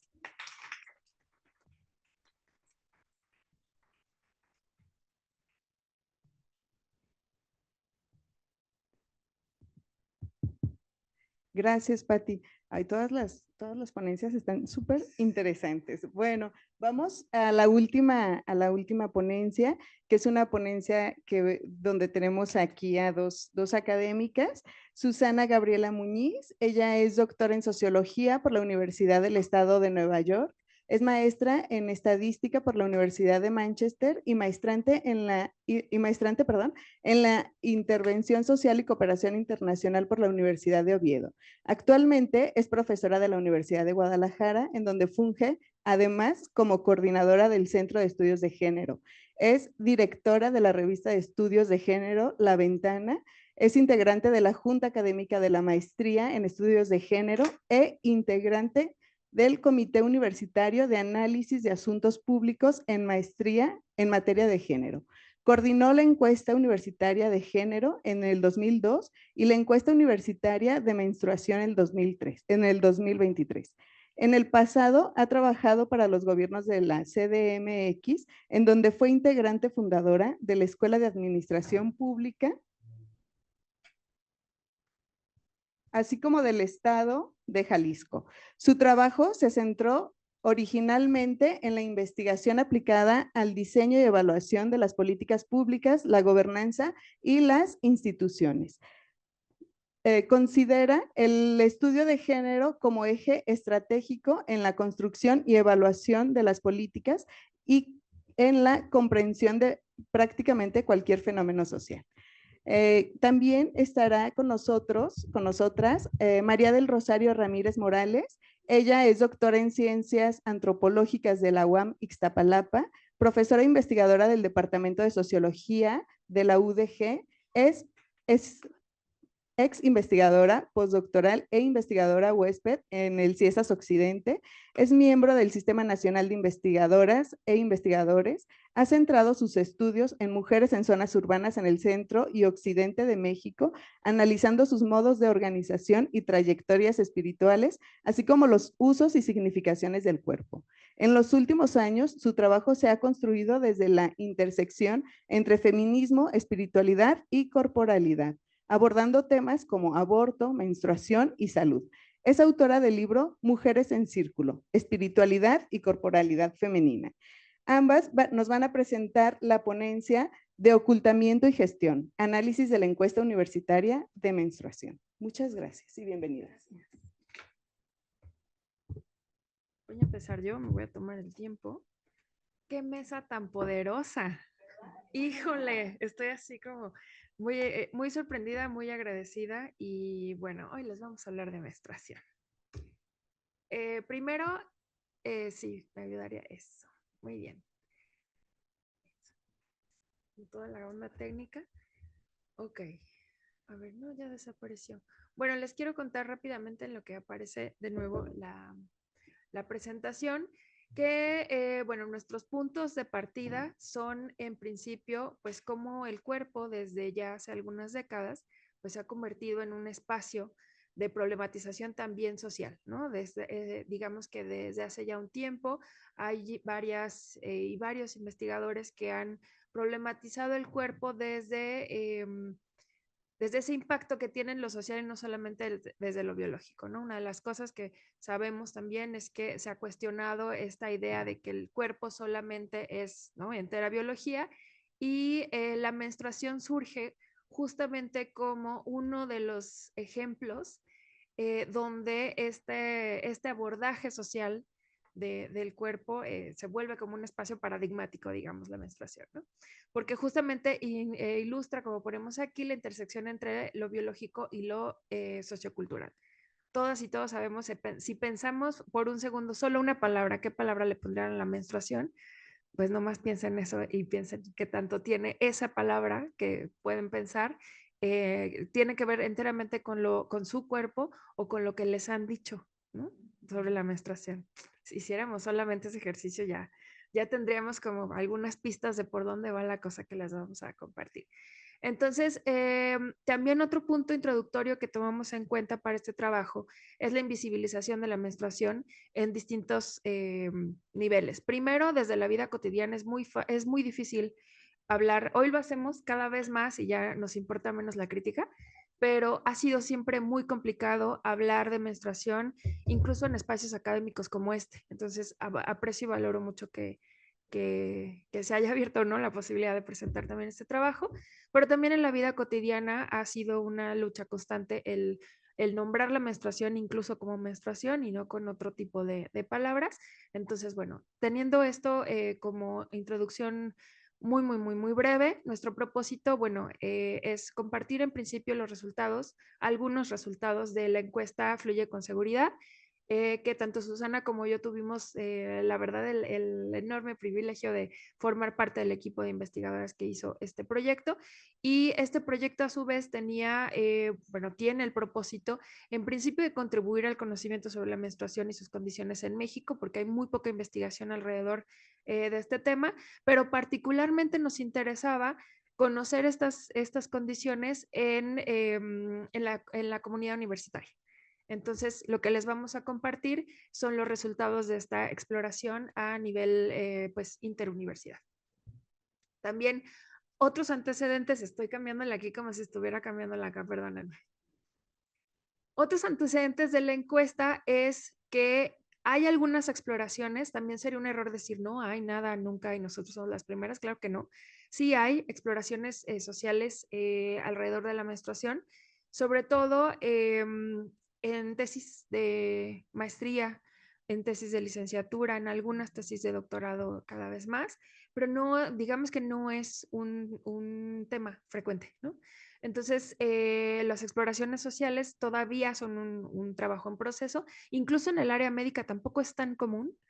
Entonces, digamos que sí nos encontramos con grandes retos de construir, no desde cero, pero sí, en algunos casos sí reconstruir las narrativas, como lo vamos a ver, pero es un trabajo todavía, es un campo, digamos, en construcción.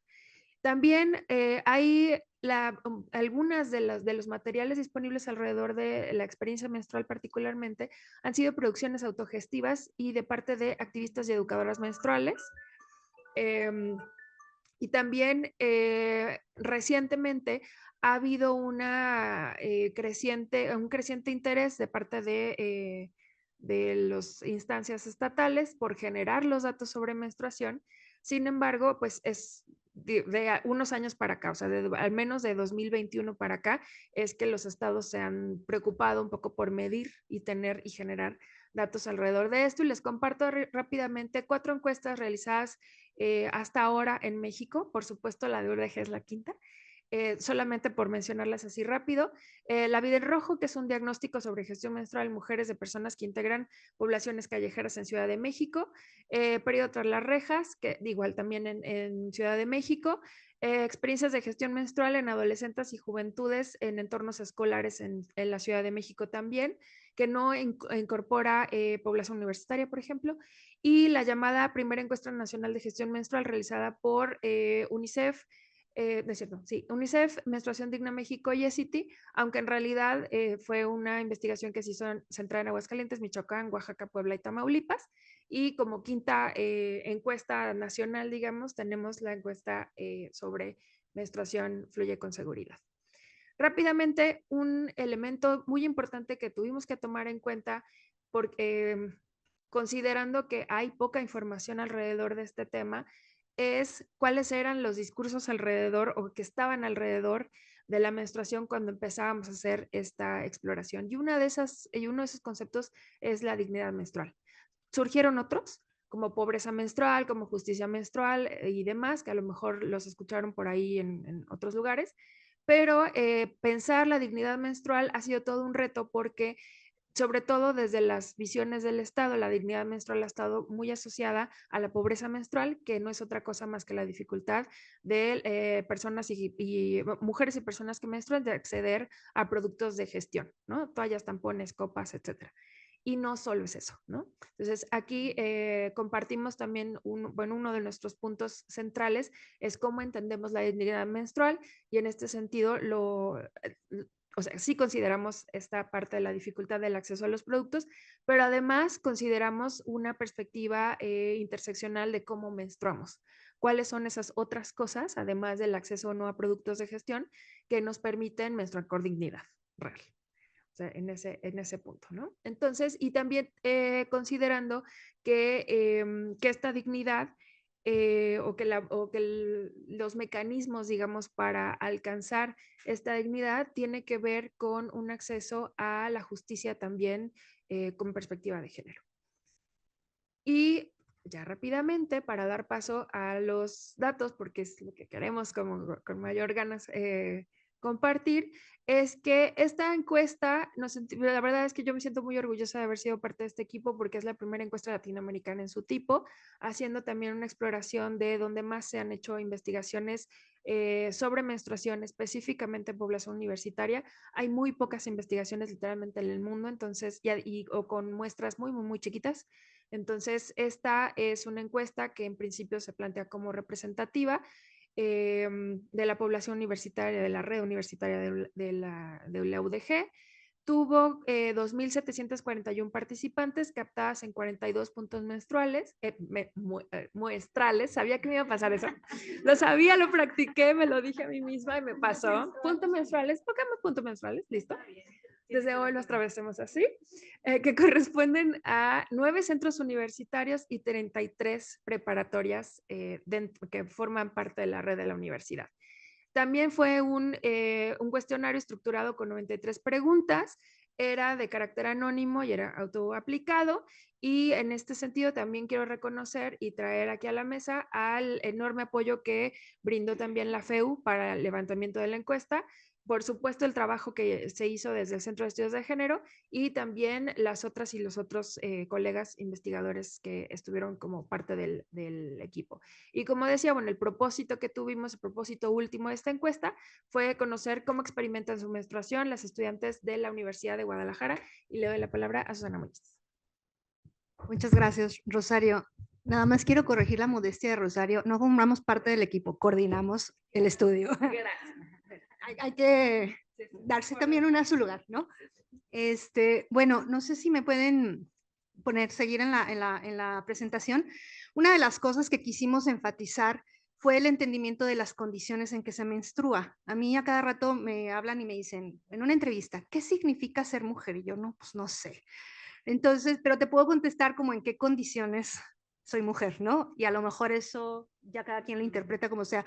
Un poco en esta noción de situación de Simone de Beauvoir, que entendería la situación como el contexto, el conjunto de condiciones materiales, objetivas, simbólicas o sociales en las que una es mujer, ¿no? En las que una materna, en las que una menstrua, en las que una, etcétera, más allá de la significación. Entonces, digamos con esto, algunos de los resultados, ¿no? En la primera parte, uno de los hallazgos más importantes que tenemos es que la menstruación es efectivamente un evento disruptivo que afecta la cotidianidad y las actividades de quienes la experimentan. Hicimos una pregunta y en las últimas 3 menstruaciones, más del 90%, prácticamente todas, dijo que había experimentado dolor abdominal, inflamación, cansancio. También experimentaban otras cosas como tristeza, enojo, dolor de cabeza, náuseas, pero prácticamente el 90% se refirió al dolor abdominal alcohólico, a la inflamación y al cansancio extremo, ¿no? Y para nosotros era muy sorprendente incluso encontrar que no había una estadística de a cuántos les afecta, qué tantas les afecta, ni siquiera desde el campo de la medicina. ¿Esto está extendido? No. Las mismas chavas decían, pues a mí no me pasa, pero a mí sí, y todas teníamos una noción de que a todas nos pasa, ¿no? Bueno, 10% tiene la fortuna de que en las últimas 3 salieron ilesas. Y de este 90%, una de cada 2 lo calificó como muy intenso o intenso. Al grado de que, ¿qué es lo que tienen que hacer? 95% dijo, pues me tengo que recostar, ¿no? Durante un rato. 78% dijo, pues tengo que dejar de hacer alguna actividad física. 73%, esos 3 de cada 4, ¿no? Se tenía que quedar en casa y de plano 44% no podía levantarse. Estos datos, de la mano de aquellos que exploran síntomas, grados de dolor y la gestión, nos muestran que la experiencia de las estudiantes que menstruan está marcada por el dolor y la incomodidad, en muchos casos al grado de ser incapacitantes. Acá, ¿me la cambias? Tú, gracias. En ese sentido, el cuerpo y la experiencia menstrual cruzada por el dolor tendría que ser vista no solo por su impacto en la productividad o la eficiencia, como el ausentismo, me tengo que retirar de la escuela, me salgo de la clase o simplemente no voy, sino en términos de la calidad de vida y de la salud. Siguiente. Y justamente no sé si se alcanza a ver, pero bueno, no, esta no, debe de haber una antes. Aquí. Exploramos, entre otros temas, las cuestiones relacionadas con el cuidado de la salud y observamos que la menstruación está muy vinculada con el acceso o la disposición para las visitas ginecológicas. Solamente 3 de cada 10, un tercio de las estudiantes, había acudido alguna vez a alguna ginecóloga o ginecólogo. Y la principal razón por la que deciden ir con la ginecóloga o el ginecólogo es algo asociado con una irregularidad de la menstruación. O me duele mucho, o es demasiada, o demasiado poca, o es de color café, o está rara, ¿no? O sea, alguna cosa que detectan esto no está normal, entonces es eso lo que las empuja a ir a la ginecóloga. Las otras 7 de esas 10 que nunca han ido, las principales razones por las que no, y es la tríada esa que encontramos en prácticamente todo lo que tiene que ver con las mujeres, es el miedo, la vergüenza o la ansiedad, que es un 38% de las respuestas. Había un 18%, unas 2 de cada 10 más o menos, que decían, no, yo nunca he ido porque no he iniciado mi vida sexual. O sea, la cosa de la visita ginecológica tendrá que ocurrir cuando inicie mi vida sexual, quizá asociada por la anticoncepción o la prevención de enfermedades, ¿no? El 17% dijo porque no tenía dinero, ¿no? Y bueno, entonces, ¿qué pasa con esas 7 de cada 10 que nunca han ido con la ginecóloga cuando tienen malestares o alguna razón de preocupación? Prácticamente el 40% dice, pues me espero que se me pase o que se me olvide, o sea, simplemente transcurren, ¿no? Fluyen. El 22% dice, bueno, pues no voy con el ginecólogo, la gine, sino a un médico general, como al doctor Simi o alguna otra cosa así. Y un otro 20%, cerca de 20%, bueno, pues se toma algo que alguien le dice, ¿no? Así, tómate un paracetamol, un ketorolaco, ponte esta cosita. Siguiente. Parte de la experiencia, además de la menstruación y de las condiciones en que se menstruan, tienen que ver con la infraestructura escolar de manera muy importante. Y aquí nos encontramos, nada más seleccionamos algunos datos, pero nos encontramos que 26%, que es un cuarto, dice que nunca encuentra papel sanitario en los baños de su escuela. O sea, dicen, nunca hay, ¿no? Nunca o casi nunca. Un 40% nunca o casi nunca encuentra jabón. Y más de un 60% dice no hay botes de basura con tapa. Y eso es muy importante, como lo vamos a ver más adelante, porque genera este cruce entre, al mismo tiempo que tienes un letrero pegado en la puerta que te dice no dejes toallas rojas o manchadas de rojo a la vista, y no hay papel de baño, ¿no? Y entonces dices, bueno, ¿y cómo? Todos sabemos el rito de la toalla femenina, que es enrollarla con papel, o del tampón, o de lo que sea. Y no hay ese papel, pero si está el letrero, no me lo dejes a la vista, ¿no? Dice, y no lo tires en el excusado y no hay bote de basura con tapa. Y entonces la realidad del bote de basura con tapa es salir con la toalla, que no la enrollo con papel que no tengo, y me salgo así del baño y el bote está afuera. Y entonces allá afuera lo llevo, pero no debe verse, ¿no? Y no debe dejar gotas. Entonces esto nos habla de las condiciones, no digamos la accesibilidad al jabón. O sea, es impensable cómo gestiono mi menstruación con una copa menstrual cuando no hay jabón o no hay agua, ¿no? En fin. Esta misma proporción, más o menos 60%, dijo no tengo acceso en la escuela a productos de gestión menstrual, o sea, toallas, ni siquiera para comprar, no digo que me los regalen. Y por supuesto, más del 80% dicen mucho menos de manera gratuita. Y aquí rescatamos un poquito de, Joan Acker hablaba de las organizaciones y las instituciones y decía que operan como si estuvieran pobladas por individuos abstractos que no tienen cuerpo, ¿no? Eso es el desarrollo en género y organizaciones tiene muchísimo tiempo. Y yo digo que esto es parcialmente cierto, porque las instituciones son muy conscientes del cuerpo de sus pobladores, ¿no? Porque por eso existen cafeterías, por eso existen estacionamientos, también por eso existen baños. O sea, sí hay necesidades fisiológicas que las organizaciones saben que tienen que responder. Lo que se soslaya es que esos cuerpos menstruan o maternan o son cuerpos de mujeres y entonces por eso no hay papeles con tapa, no hay, etcétera. A estos datos, por supuesto, sumamos, siguiente, la exploración sobre acceso a productos de gestión menstrual y 4% de las estudiantes dice que tiene dificultades cada mes para comprarlas, o sea, se le hace difícil. 4% suena poquito, pero son unas 7,000, ¿no? Y a estas se suman otras 13,000 que ocasionalmente se ven en apuros para comprar lo que corresponda. Siguiente. Y bueno, finalmente, estas son como partes de las condiciones materiales y de infraestructura, pero también las condiciones sociales y simbólicas. Exploramos cómo era percibida, ¿no? Y encontramos que los tabúes juegan un papel muy importante. Nada más nos dijeron más de 130 formas diferentes de nombrar a la menstruación. La más común, estar en mis días, la regla, la tía, la visita, la licenciada roja, la no sé qué, toda una clase, tenemos un prontuario muy interesante de más de 130 palabras. Incluso les preguntamos, ¿y por qué le dices así, no? ¿Por qué no dices menstruación? Y dice, porque suena feo. También encontramos que prácticamente a la mitad se les ha dicho que la menstruación no se debe notar, que las toallas y los tampones deben ocultarse, una de cada dos. También en la percepción social, más o menos un 47% es como una de dos. Les han dicho frases que las hacen sentir incómodas o sexualizadas por menstruar, ¿no? Como están en edad de merecer, otra serie de frases por allí. O un 21%, que es una de cada 5, alguna frase de desagrado por la menstruación, como guácala, fuchi, qué asco, etc. Eso ha llevado a que una gran cantidad de estudiantes, 57%, sienta vergüenza por menstruar. 46% sienta miedo, 30%, un tercio, sienta asco y 21% sienta rechazo de sí. Aquí encontramos una cosa que nos sobrecogió muchísimo. 78% dice, yo quisiera no menstruar. O sea, por favor, líbrenme de esto. 55% se expresaron de la menstruación en términos tan fuertes como la odio, o sea, en sentimiento de odio. Y una de cada dos dijo, desearía no ser mujer. Y bueno, le cedo aquí a Rosario para que cierre. Gracias.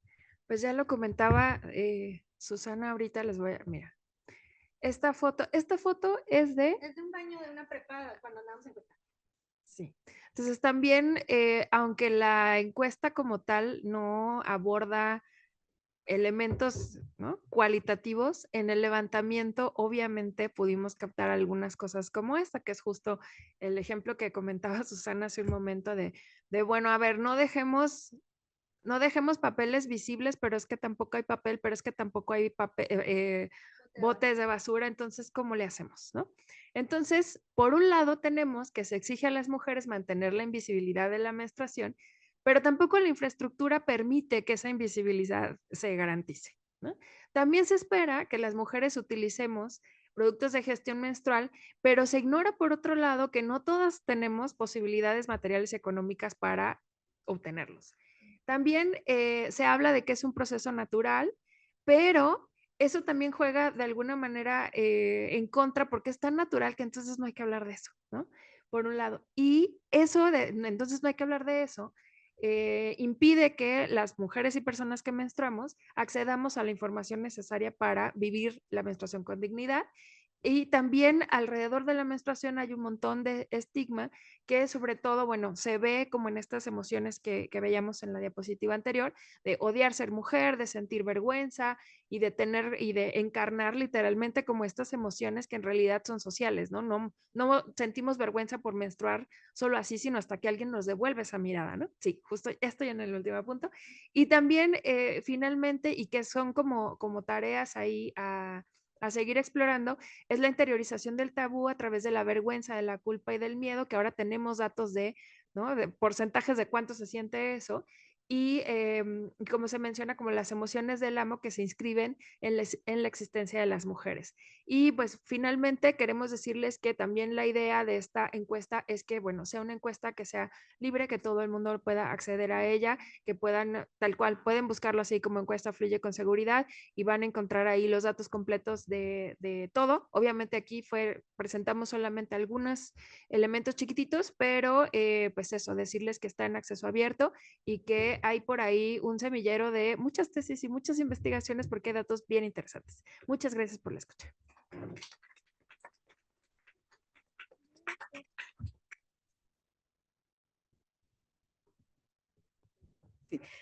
Muchísimas gracias a todas, a todos, a todos que están aquí, a las ponentes principalmente. Wow, qué mesa tan increíble. Quiero felicitarlas. Y bueno, me gustaría preguntarles a quienes estamos aquí escuchándolas, si tienen alguna duda, pregunta. ¿Sí? Talía.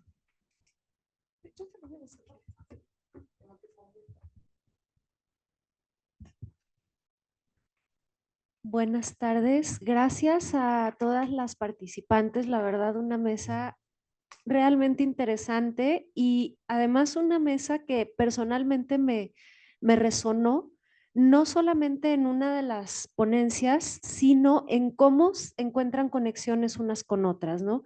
Lo que está invisibilizado, lo que se dice, pero de alguna manera se trata de esconder y en este orden de ideas me gustaría comentar que yo soy paciente oncológica en remisión por cáncer cervicouterino y el comentario va en el orden de que, bueno, ya nos hablaba la maestra, ¿cierto?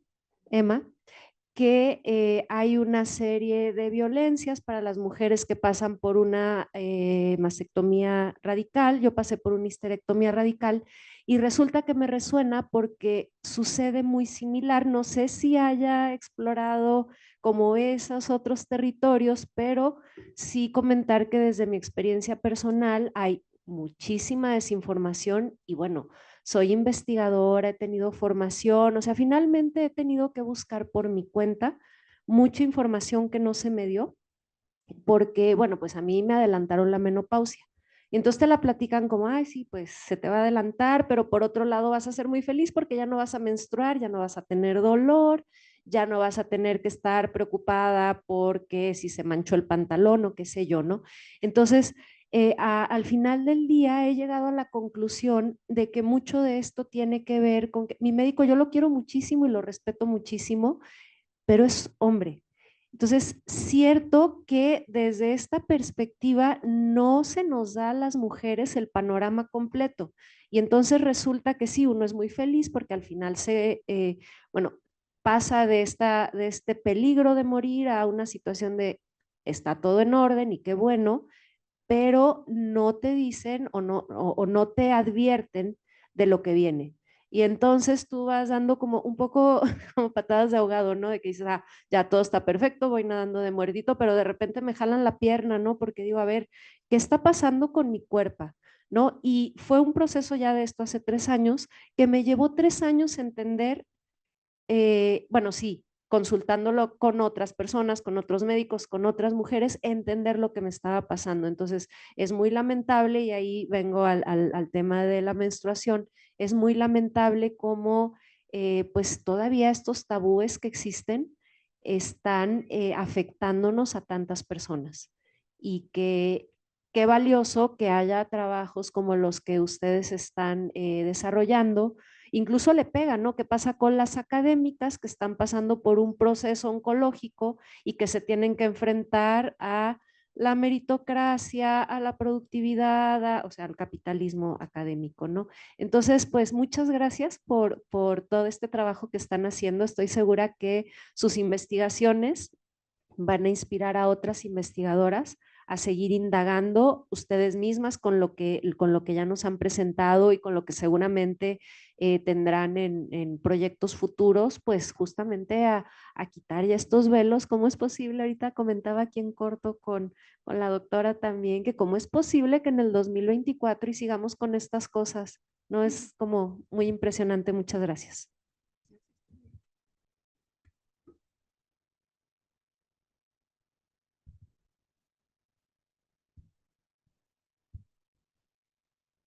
Primero que nada, felicitarlas a todas por sus presentaciones. Me parecieron tanto, pues, desgarradoras, pero también esperanzadoras por un lado. Mi nombre es Vania y justo estuve ayer en la mesa también en la primera parte de Cuerpo y Emociones y fue Patti justamente quien nos hizo la invitación a también estar aquí para seguir con la discusión. Entonces, primero una reflexión que es que considero que es a veces muy difícil hablar de los malestares corporales de las mujeres sin que este sistema patriarcal los encapsule y haga el estereotipo de que son a causa de la menstruación. ¿Se escucha? ¿Sí? Ok.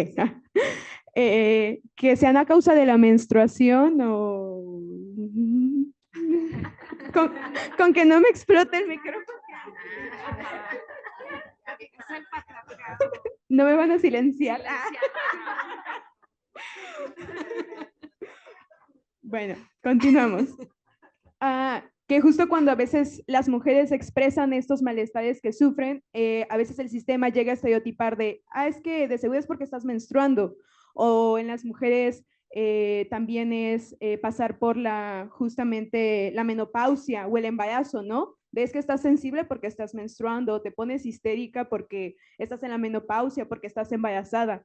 Entonces, me alegra ver esta otra perspectiva donde se puede hablar de los malestares, incluso podamos quejarnos o sentirnos molestas o desesperanzadas sin que se estereotipe esos sentimientos, ¿no? Porque también esas son emociones válidas, que a veces a las mujeres tanto el enojo se nos priva, ¿no? Se nos ve como seres tristes y vulnerables todo el tiempo, pero que también a veces esa ira pues nos lleva a la creación como de encuestas, de investigaciones, etcétera, la digna rabia.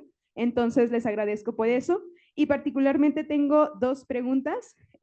Una es a Patti justamente en esta cuestión del desarrollo a mí me interesa saber si tú tuviste como o la manifestación de las profesoras que hayan desarrollado o detonado enfermedades mentales y que las nombren como tal de tanto o que padecen tal vez depresión, ansiedad, incluso, no sé, tal vez autismo, o sea, como algunas otras cuestiones, o que hayan incluso a través de tratamientos psicológicos o psiquiátricos, visto que se detonaron o que empezaron a generar trastornos mentales. Esto justamente para hablar acerca de las neurodivergencias, ¿no? Que se habla a través del alumnado, pero no a veces de que justamente tal vez directivos, profesores también tienen esta clase de neurodivergencias. Entonces quería saber eso. Y la otra pregunta es para la doctora Susana y la doctora María. Creo que lo vi un poco en la conclusión, pero más atentamente quería saber si la encuesta fue dirigida solamente a mujeres o también a otras personas menstruantes como hombres trans, personas no binarias, y también cómo fue su experiencia de integrar o de no integrar, o cómo fue este proceso de integración hacia esas otras multiplicidades de menstruación. Y eso sería todo. Gracias.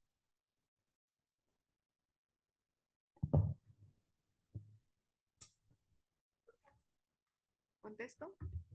Sí. Gracias, qué bueno que te encontré otra vez aquí. La verdad es que es más común cada vez encontrarme con mujeres académicas, tanto dentro de estos estudios y de este curso que di como en los pasillos, que me han hecho saber expresamente que han sido diagnosticadas, por ejemplo, con depresión. La última profesora que se acercó a mí en arquitectura me dijo que tenía una depresión con episodios psicóticos y que iba a pedir un permiso, una licencia de 2 meses para reposar. Y también tuve que escuchar, porque no era una plática en la que yo estaba incluida, pero tuve que escuchar comentarios bastante misóginos de algunos compañeros de la facultad, refiriéndose a ella como que pues ya mejor que se fuera, ¿no? Que se jubilara porque daba problemas. No solamente hay diagnósticos de depresión, hay diagnósticos de ansiedad generalizada, y recuerdo a una profesora que fue diagnosticada con un trastorno esquizoafectivo, ¿no? Que es un tipo de psicosis. Lo que sí me gustaría como aclarar es que algunos de los diagnósticos que están como provistos de este contexto que es el trabajo académico y aquellos que han sido detectados previamente, digamos, ¿no? O sea, que son diagnósticos que ya tienen de muchos años atrás y que seguramente con el trabajo académico exacerbado, pues pueden agudizarse, ¿no? En términos de neurodivergencia, no he conocido hasta ahora ningún caso, ¿no? De en la planta docente, digamos. Gracias.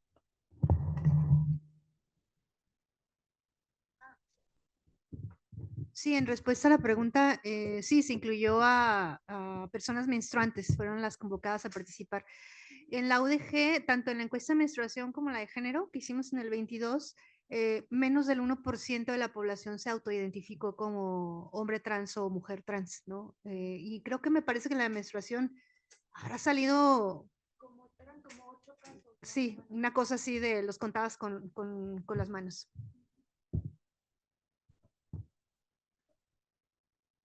Sí, bueno.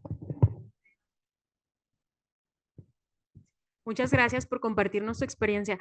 La verdad es que lo exploré muy poquito, pero curiosamente también hay un cambio generacional ahí importante, porque cuando tocaba el tema con las mujeres mayores, siempre aparecía un tema de prejuicio, ¿no? Incluso con una de ellas que era médico, justamente me dijo, no, pero es que no es lo mismo a mí que todo el mundo me ve la ausencia de la mamá a alguien que no se va a enterar que está teniendo, o sea, nadie te dice, ay, ¿no? Que es como muy violento incluso, ¿no? Porque digo, con todo el tema de la terapia de reemplazo hormonal y demás, ahora con las generaciones más jóvenes, justo Sandra Monroy de Jodete Cáncer, perdón, lo ha retomado, ¿no? Como algo importante porque se comparten muchos de los síntomas y de las experiencias por el reemplazo hormonal. Entonces, sí, creo que es un tema bien importante para quien quiera iniciar una tesis al respecto.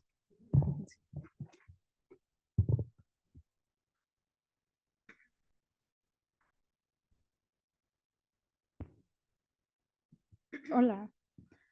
Yo quiero preguntar qué acciones tuvo como consecuencia la aplicación de esta encuesta que realizaron.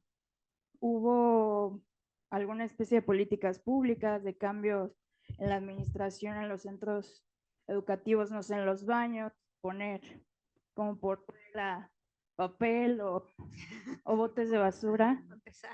No sé qué pasó después o qué se planea que suceda. Bueno, efectivamente hicimos una presentación en la que estaba el rector general y otras autoridades. Y bueno, yo estaba así al lado de él diciéndole, y no hay baño, y no hay papel, y no hay jabón, y 80% dice no sé qué. Entonces, ahí en esa sesión que hay una rueda de prensa, dijo, bueno, tenemos que hacer una cruzada por los baños dignos y explicó toda una cuestión de aparato presupuestal, de cómo llegan las prepas y por qué no hay papel, ¿no? Pero se comprometió, dijo, ¿no? Lo que tenemos que lograr, él dijo, ¿no? Es baños decentes al 100, ¿no? Y entonces hizo una serie de compromisos que habrá que pedirle luego, pues, las cuentas de haber, ¿no? La otra cosa, la FEU lo que hizo fue ellos hicieron su propio programa y dijeron, bueno, tenemos 7,000 chavas que no pueden comprar productos de gestión y entonces por ahí gestionaron recursos, etcétera, para dotar de algunos kits a las chavas que no podían hacerlo, ¿no? Entonces hicieron un llamado para registrarse y en qué condiciones económicas, y por ahí creo que todavía siguen repartiendo kits en los centros universitarios y en los campuses.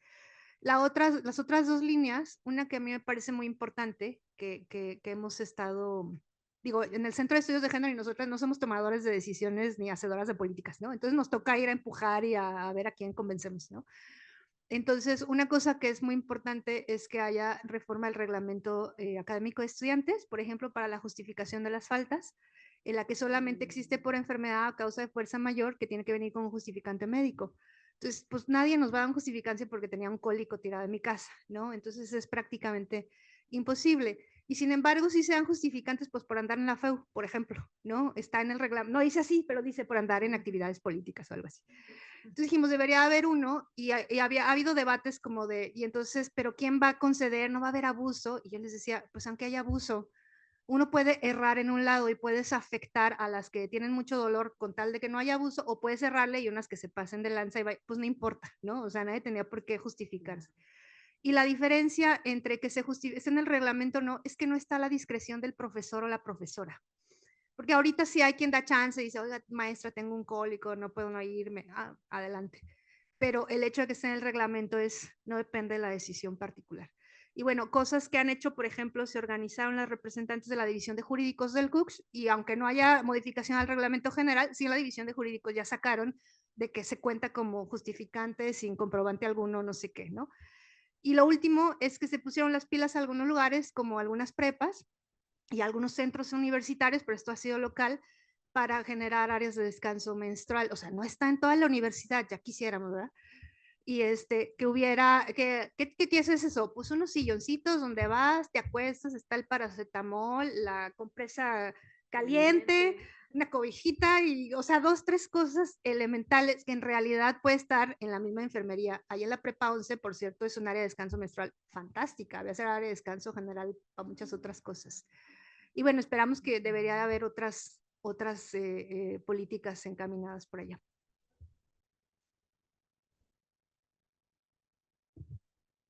Yo tengo una pregunta para Fátima. Me gustó mucho tu ponencia. Realmente me pareció muy interesante todas las imágenes que nos mostraste en esta década de los 70. Y yo quisiera preguntarte si crees que o cómo consideras que las nuevas revistas percibidas para un público femenino han incorporado este nuevo discurso del feminismo y a las mujeres. Puedo añadir, es que mi pregunta que iba es más o menos parecida, porque Vanidades y Kena no sé si son así como de los 80s, así son de los 80s, y no sé, pero no sé ahora cuál es, qué medios han venido a ocupar ese lugar, si es que alguno. Que tú sepas. Muchas gracias. Bueno, muchas gracias. Creo que sí hay, bueno, cuando yo estaba haciendo la tesis sí encontré como ciertos paralelismos, porque justo era cuando empezaba la cuestión de la marea verde, y entonces lo que yo llegué incluso a ver es que, por ejemplo, en revistas como en Playboy, por ejemplo, había artículos sobre qué era el feminismo y de qué iba, y entonces como que, pues sí, puedo ver que la difusión de este tipo de discursos, por ejemplo, en redes sociales, las incorporó estas discusiones en los medios de comunicación masiva y en este tipo de revistas. Entonces, a mí lo que me sorprende, por ejemplo, es ver que todavía hay este tipo de discusiones en estas revistas. Por ejemplo, lo he visto también de manera más evidente en las revistas que son como, o sea, como que Kena y Vanidades eran como para mujeres que ya estaban entre los 20 y los 30, que ya estaban como casaderas, pero ahora también veo que puede incluirse, bueno, es que... Ajá, bueno, me refiero a que en el discurso de las revistas, por ejemplo, de Kena sí pude ver como como ay, no me recuerdo muy bien cómo le llaman, pero es este programa que le presentaban a los patrocinadores. Entonces, pues ellos decían, este es mi público, son estas mujeres que tienen estos medios, no están casadas, quieren casarse o así, ¿no? Entonces, el segmento de mercado. Entonces, esa era la tirada. Y ahora creo que, por ejemplo, se ha incorporado a revistas más juveniles, ¿no? Por ejemplo, en la TU, que todavía existe, que pues era también de hace muchos, muchos años. Entonces, pues creo que se puede experimentar un fenómeno muy parecido y a lo mejor es algo que puede cuestionarse como se cuestionó en su momento, qué tipo de feminismo es del que están hablando, ¿no? O qué tipo de discursos son los que se manejan, pero lo que quería yo decir en la tesis es que pues a lo mejor puede ser cuestionable, pero está llegando a otras mujeres, ¿no? Puede como que generarles cierto interés en este tipo de temáticas y pues que pueden de ahí irse a leer a Simone de Beauvoir o a leer algunas otras autoras.